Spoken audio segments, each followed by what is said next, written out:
नमस्कार, बहुत स्वागत है आपका डेली 24 भारत में। मैं हूं आपके साथ अनीता शर्मा। शुरुआत करते हैं देश दुनिया की बड़ी खबरों से। नीट पेपर लीक को लेकर सरकार पूरी तरह से सख्त है। पीएम मोदी ने ऐलान किया है कि पेपर लीक के दोषियों को छोड़ा नहीं जाएगा और अब उसी दिशा में सरकार कदम उठा चुकी है। सीजेपी प्रोटेस्ट के बीच मोदी सरकार पेपर लीक रोकने वाले संशोधन कानून लाने जा रही है और ये कानून मौजूदा पेपर लीक कानून को पूरी तरह से सपोर्ट करेगा। यानी आज शुक्रवार को मोदी कैबिनेट की बड़ी बैठक है और नरेंद्र मोदी सरकार आज होने वाली केंद्रीय कैबिनेट की बैठक में पेपर लीक रोकने वाले कानून को और सख्त बनाने पर विचार करेगी और इससे मसौदे में आज चर्चा होगी और कठोर पेपर लीक कानून पर मुहर लग सकती है। नए पेपर लीक संशोधन कानून में संगठित पेपर धोखाधड़ी का मामला भी जो है वो जोरों शोरों से उठेगा और इस मामले में लंबी जेल की सजा होगी, भारी जुर्माना और ट्रायल पूरा करने के लिए अनिवार्य समय सीमा तय करना जैसे प्रस्ताव शामिल है।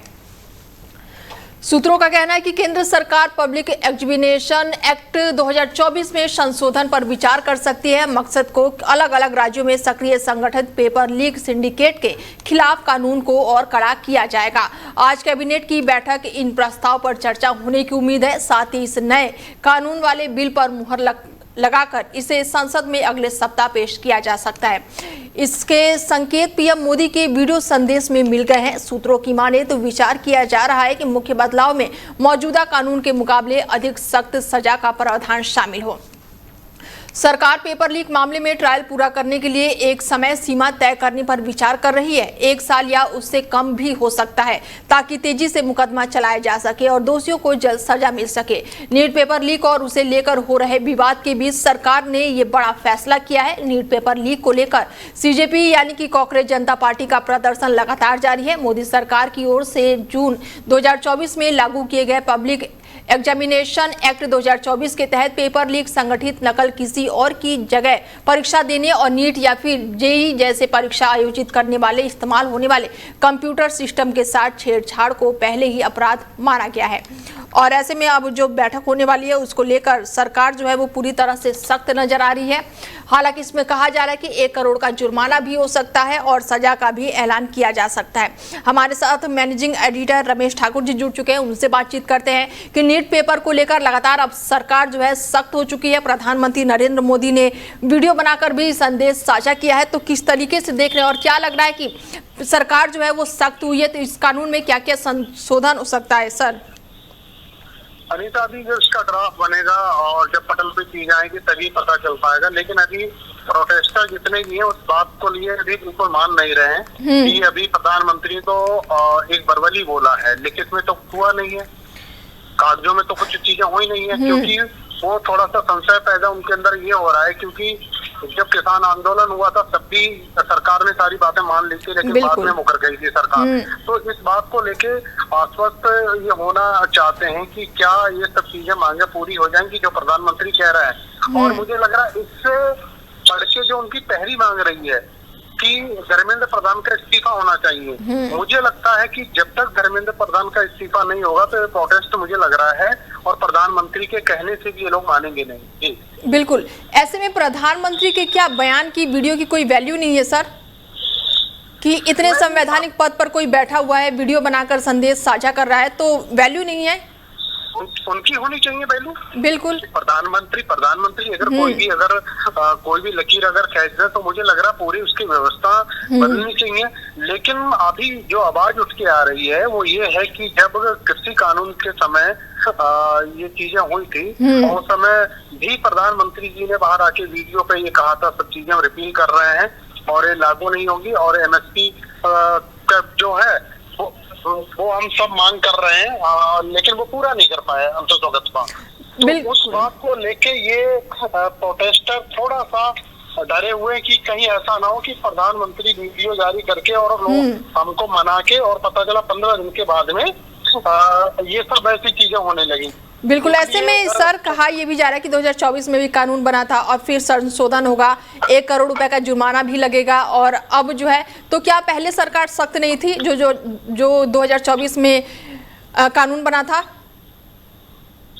नहीं, बिल्कुल सही कहना है, लेकिन ये सब चीजें तभी हो पाएंगी ना जब हम कानून बनते हुए देखेंगे, उसका ड्राफ्ट कैसे बनेगा और उसमें कमेटी में कौन कौन लोग हैं, उसका प्रावधान क्या रहेगा, ये सब चीजें उसके बाद ही होंगी। लेकिन हाँ, ये सुनने में तो अच्छा लगता है कि इस तरीके के कानून जब बनेंगे तो जनमानस के लिए और बच्चों के लिए ये अच्छा कदम होगा। लेकिन बट बात वही आ जाएगी कि जब तक ये चीजें अमल में नहीं आएगी और इसको इम्प्लीमेंट नहीं करा जाएगा, इसकी अकाउंटेबिलिटी जब तक नहीं की जाएगी, तब तक मुझे नहीं लगता है कि इस पे कोई भी इस पे विश्वास करेगा और कोई बंदा इस पे मानेगा। बिल्कुल, लेकिन जहां पर चर्चा होनी चाहिए सर संसद में, वो सदन ही नहीं चल रहा है। आज दो घंटे के बाद से फिर बंद हो गया है। अब अगली जो होगी वो मंडे से होगी। तो जब संसद ही नहीं चल रहा है तो चर्चा कहाँ होगी, कैसे होगी? एक तरफ विपक्ष खड़ा है और एक तरफ पक्ष खड़ा है। देखिए, संसद में दोनों पक्षों में गतिरोध तो बना हुआ है, क्योंकि मुद्दे इतने बड़े हाथ लगे हुए हैं विपक्ष के, तो वो जाहिर सी बात है पॉलिटिकल पार्टी को जब इस तरीके के मुद्दे मिल जाते हैं वो बनाने की कोशिश करते हैं। हालांकि ये मुद्दे किसी पॉलिटिकल पार्टी के नहीं है, ये आम जनमानस के हैं, जनता के हैं और बच्चों के हैं। और बच्चों के लिए जिस तरीके से चीजें हो रही है, लाठी डंडे उनके ऊपर मारे जा रहे हैं, तो ये पीड़ा और दुख तो है ही सबको। और प्रधानमंत्री ने भी इस चीज की पीड़ा जाहिर करी है और तभी उनको लगा, हालांकि उनका ट्रैक रिकॉर्ड रहा है, वो किसी मामले में कभी भी वो बोलते नहीं है, लेकिन वो बोले वीडियो के जरिए कम से कम बोले तो। बिल्कुल ठीक है सर, जुड़ने के लिए बहुत शुक्रिया आपका।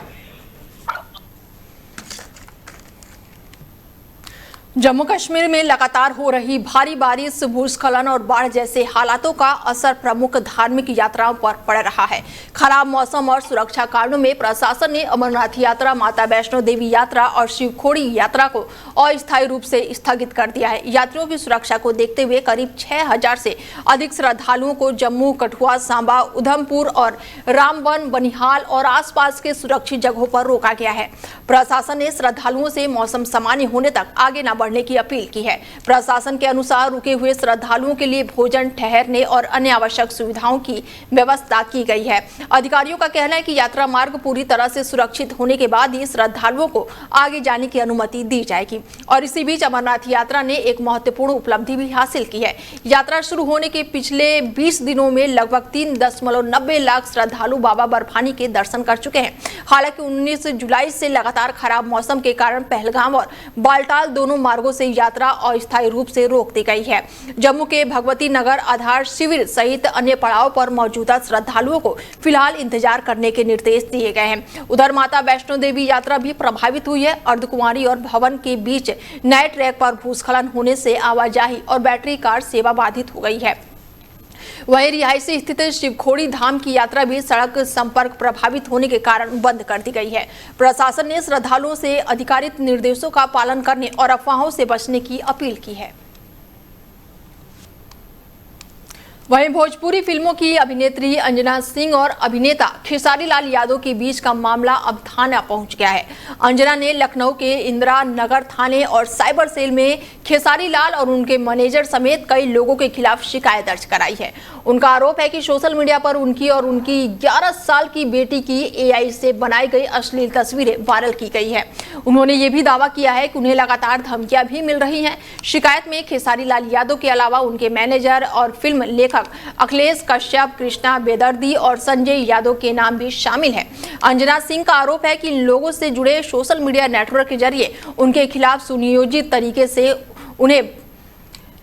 तरीके से अभियान चलाया जा रहा है। उन्होंने पुलिस से पूरे मामले की जांच करके सख्त कार्रवाई की मांग की है। अंजना सिंह का कहना है कि हाल ही में एक पॉडकास्ट में उन्होंने खेसारी लाल यादव को लेकर अपना व्यक्तिगत राय रखी थी और वहीं पसंदीदा भोजपुरी कलाकार के सवाल पर उन्होंने रवि किशन और निरहुआ का नाम लिया, लेकिन खेसारी लाल का जिक्र नहीं किया। और इसके बाद से सोशल मीडिया पर उनके खिलाफ ट्रोलिंग शुरू हो गई और उनकी बेटी को भी निशाना बनाया गया। शिकायत में अंजना सिंह ने कई सोशल मीडिया अकाउंट का उल्लेख करते हुए दावा किया कि इन प्लेटफॉर्म से आपत्तिजनक पोस्ट, वीडियो और AI से तैयार की गई अश्लील तस्वीरें साझा की गई। उन्होंने बताया कि सभी पोस्ट, वीडियो और स्क्रीनशॉट सहित डिजिटल साक्ष्य सुरक्षित रखे गए हैं। साथ ही इंस्टाग्राम, यूट्यूब और फेसबुक संबंधित सोशल मीडिया कंपनियों से आवश्यक आवश्यक रिकॉर्ड सुरक्षित रखने की मांग भी की गई है। अंजना सिंह और खेसारी लाल के बीच विवाद पहले भी कई बार सार्वजनिक हो चुका है। हाल ही में पॉडकास्ट में अंजना सिंह ने खेसारी लाल को लेकर अपनी राय व्यक्त की थी, जिसके बाद से दोनों के बीच विवाद फिर से सुर्खियों में आ गया है। फिलहाल साइबर क्राइम पुलिस शिकायत के आधार पर मामले की जांच कर रही है। वहीं बिहार की राजनीति में बड़ा घटनाक्रम सामने आया है। राष्ट्रीय जनता दल के पूर्व राष्ट्रीय प्रवक्ता मृत्युंजय तिवारी आज बीजेपी में शामिल होंगे।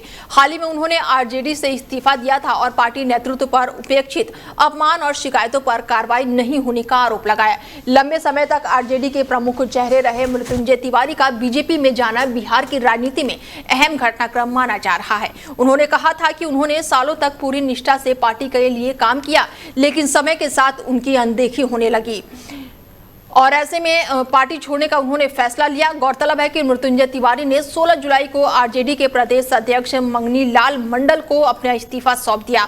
हालांकि उस समय प्रदेश अध्यक्ष ने उनसे तेजस्वी यादव के लौटने का इंतजार करने का आग्रह भी किया था और इसके बाद से तिवारी ने आरजेडी के वरिष्ठ नेता अब्दुल बारी सिद्दीकी से भी मुलाकात की थी। उनका कहना है कि करीब 20 सालों तक उन्होंने आरजेडी के लिए पूरी निष्ठा और समर्पण के साथ काम किया, लेकिन बदले में उन्हें लगातार अपेक्षा का सामना करना पड़ा। उन्होंने ये भी बयान दिया है कि पार्टी में कार्यकर्ताओं की बात सुनने की परंपरा कमजोर होती जा रही है और उनकी पीड़ा की गंभीरता से नहीं लिया गया है और इसी कारण उन्होंने आरजेडी छोड़ने का बड़ा फैसला किया। पार्टी के कई वरिष्ठ नेताओं ने उन्हें मनाने का निर्णय भी किया, लेकिन उन्होंने बात नहीं मानी किसी की। अंततः उन्होंने बीजेपी में शामिल होने का फैसला कर लिया है और इधर बिहार विधानमंडल के मानसून सत्र के अंतिम दिन नेता प्रतिपक्ष तेजस्वी यादव की लगातार गैर हाजिरी को लेकर भी सत्ता पक्ष आरजेडी पर हमलावर है।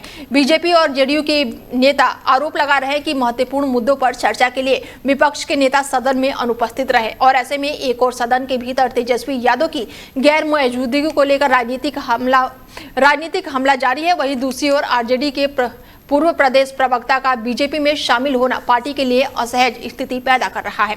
राजनीतिक जानकारों का मानना है कि उनके बीजेपी में शामिल होने से आरजेडी को बड़ा झटका लग सकता है। हालांकि आरजेडी की ओर से इस घटनाक्रम में तत्काल कोई भी आधिकारिक प्रतिक्रिया सामने नहीं आई है।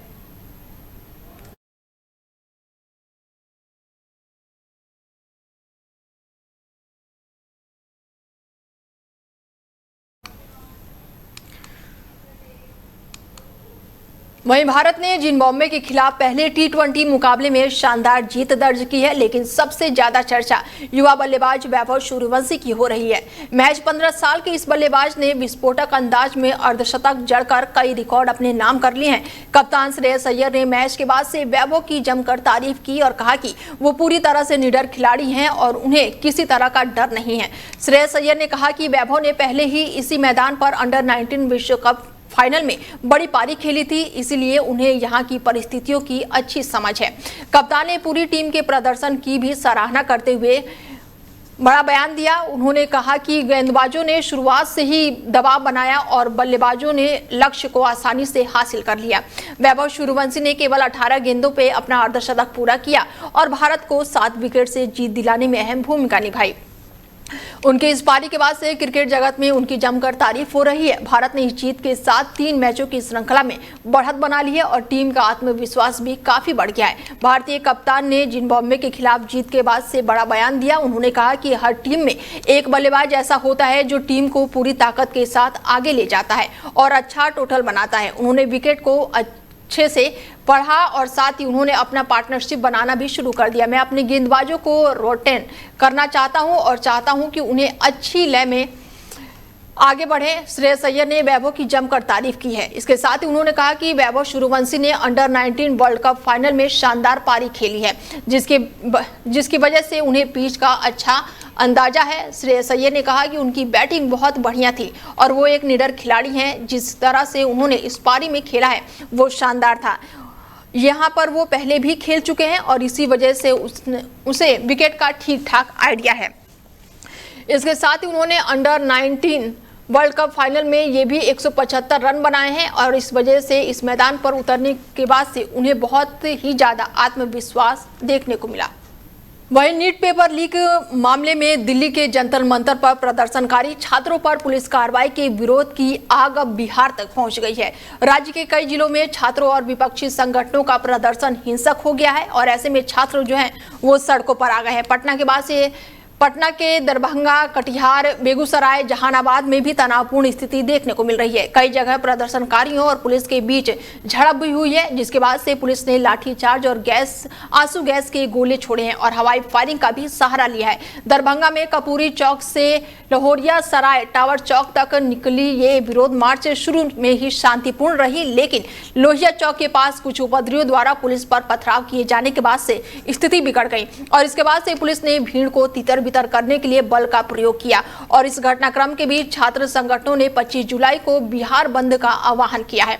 ऑल इंडिया स्टूडेंट एसोसिएशन और राष्ट्रीय युवा आंदोलन सहित कई संगठनों ने बंद का समर्थन भी किया है। प्रदर्शनकारी केंद्रीय शिक्षा मंत्री धर्मेंद्र प्रधान के इस्तीफे, नेशनल टेस्टिंग एजेंसी को समाप्त करना और नई शिक्षा नीति यानी कि 2020 वापस लाना और गिरफ्तार छात्रों की रिहाई और अन्य शैक्षणिक मांगों सहित कुल 9 मांगों को लेकर आंदोलन कर रहे हैं। इससे पहले 22 जुलाई को पटना में राजभवन मार्च के दौरान भी छात्रों और पुलिस के बीच तीखी झड़प देखने को मिली थी और प्रदर्शनकारियों के लगातार आगे बढ़ने पर पहले उन्हें वाटर कैनन और आंसू गैस का इस्तेमाल किया गया, लेकिन भीड़ नहीं रुकी तो लाठीचार्ज भी किया गया। करीब 20 मिनट की झड़प के बाद से छात्र बैरिकेडिंग तोड़कर डाक बंगला चौराहे तक पहुंच गए और जहां पर अतिरिक्त पुलिस बल तैनात किए गए थे और इस दौरान वरिष्ठ पुलिस अधिकारी भी स्क्वाड पर नजर आए और प्रशासन ने लोगों से शांति बनाए रखने और कानून व्यवस्था में सहयोग करने की अपील की है। पीएम मोदी की ओर से देर रात वीडियो संदेश भी जारी किया गया, जिसके बाद से रोहिणी आचार्य ने मुंह पर निशाना साधा। उन्होंने कहा कि रात को 12 बजे देश के युवाओं को प्रधानमंत्री के द्वारा संबोधित किया जा रहा है, जहां पर उन्हें मुंह छुपाना है। जैसे कि नोटबंदी रात के 8 बजे हुई, ठीक वैसे ही नीट के छात्रों के भविष्य पर बात करने के लिए प्रधानमंत्री को रात के 12 बजे से बेहद बेहतर शुभ मुहूर्त नहीं मिला।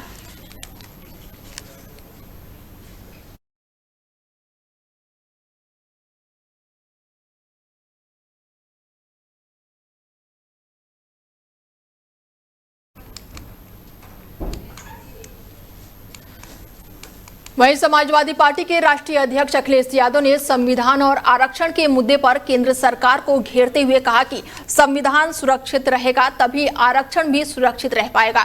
दिल्ली के जंतर मंतर पर छात्रों के आंदोलन के बीच दिए गए इस बयान से राजनीतिक बहस तेज हो गई है।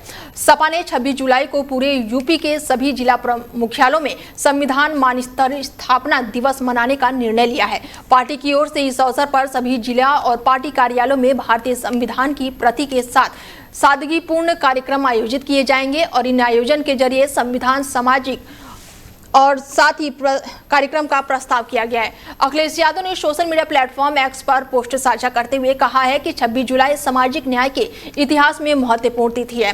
उन्होंने बताया कि इसी दिन महात्मा ज्योतिबाई फुले की विचारधाराओं से प्रेरित होकर कोल्हापुर के तत्कालीन शासकीय राजर्षि छत्रपति शाहू जी महाराज ने अपने राज्य में आरक्षण व्यवस्था लागू की थी।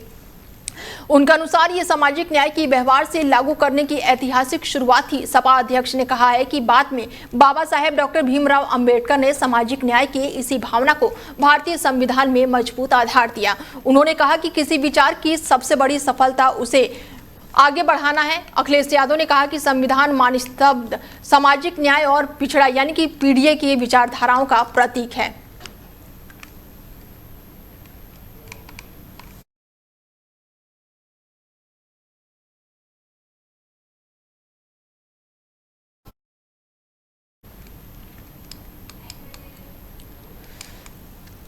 यूपी के उन्नाव से बड़ी जानकारी निकलकर सामने आ रही कि उन्नाव में ट्रैफिक चालान की कार्रवाई के दौरान उस समय हाई वोल्टेज ड्रामा देखने को मिला जब एक ऑटो चालक ने खुद पर मोबिल ऑयल डालकर आत्मदाह करने का प्रयास किया और घटना जो है गंगा घाट क्षेत्र के नवीन गंगा पुल के पास की है, जहां पर जाम की समस्या को देखते हुए हाई वोल्टेज ड्रामा देखने को मिला है।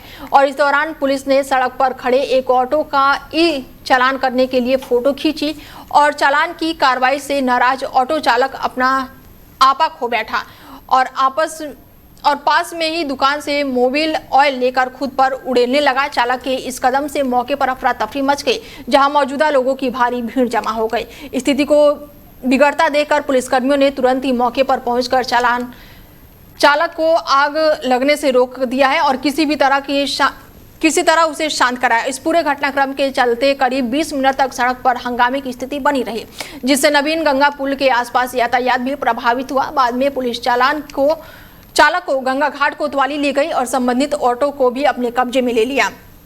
पुलिस अधिकारियों का कहना है कि प्रारंभिक पूछताछ में चालक की मानसिक स्थिति सामान्य नहीं लग रही थी। फिलहाल उसे पूछताछ की जा रही है और पूरे मामले की जांच के बाद ही आगे की कानूनी कार्रवाई की जाएगी। वहीं घटना का वीडियो भी सोशल मीडिया पर वायरल हो रहा है। फिलहाल पुलिस पूरे मामले की जांच पड़ताल में जुटी हुई है।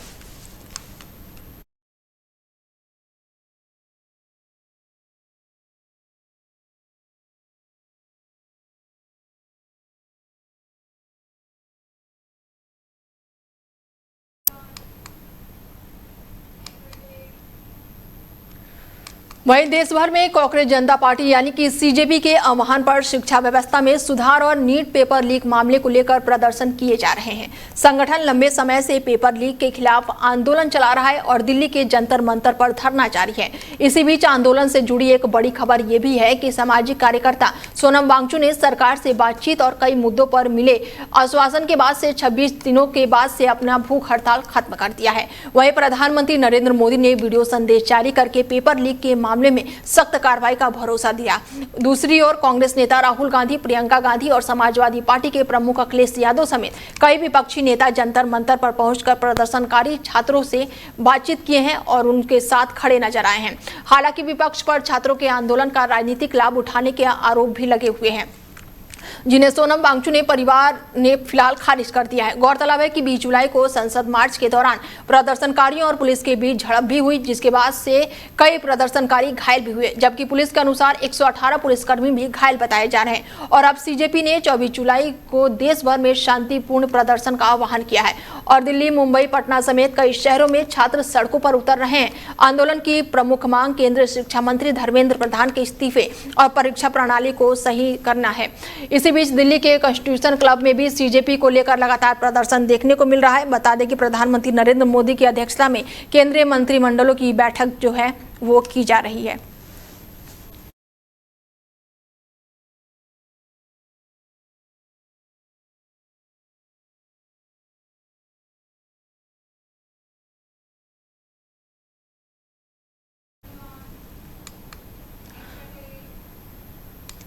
वही नीट यूजी 2026 पेपर लीक का मामला जो है लगातार देखने को मिल रहा है। पेपर लीक में सुप्रीम कोर्ट ने केंद्र सरकार से परीक्षा व्यवस्था में किए जा रहे सुधारों पर विस्तृत हलफनामा मांगा है।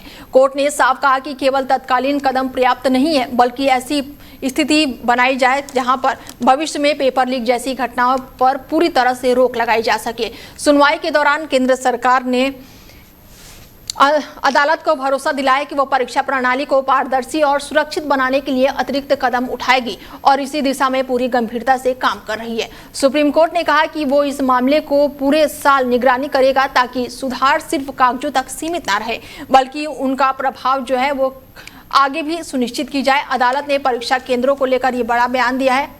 दूसरी ओर केंद्र सरकार ने अदालत को बताया कि राष्ट्रीय परीक्षा एजेंसी और परीक्षा प्रणाली में कई सुधार लागू किए जा रहे हैं और आगे भी विशेषज्ञों के सुझाव के आधार पर बदलाव किए जाएंगे।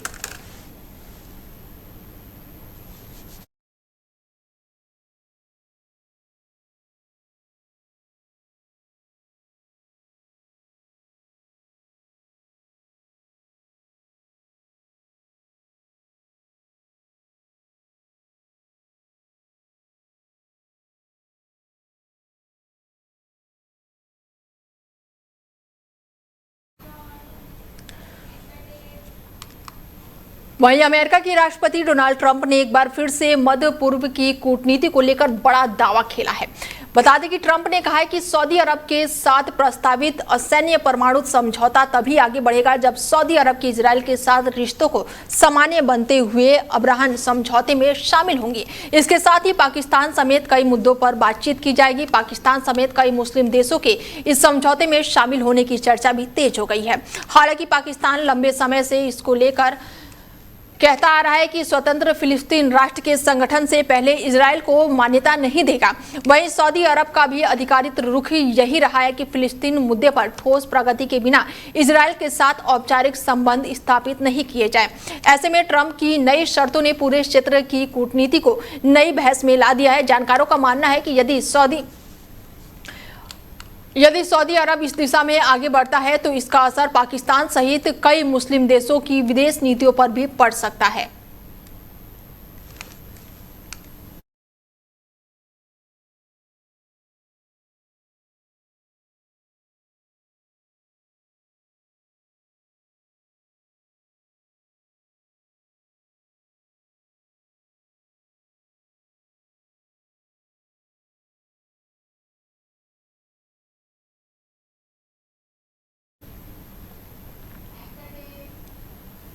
फिलहाल बुलेटिन में मेरे साथ इतना ही। दीजिए इजाजत। नमस्कार।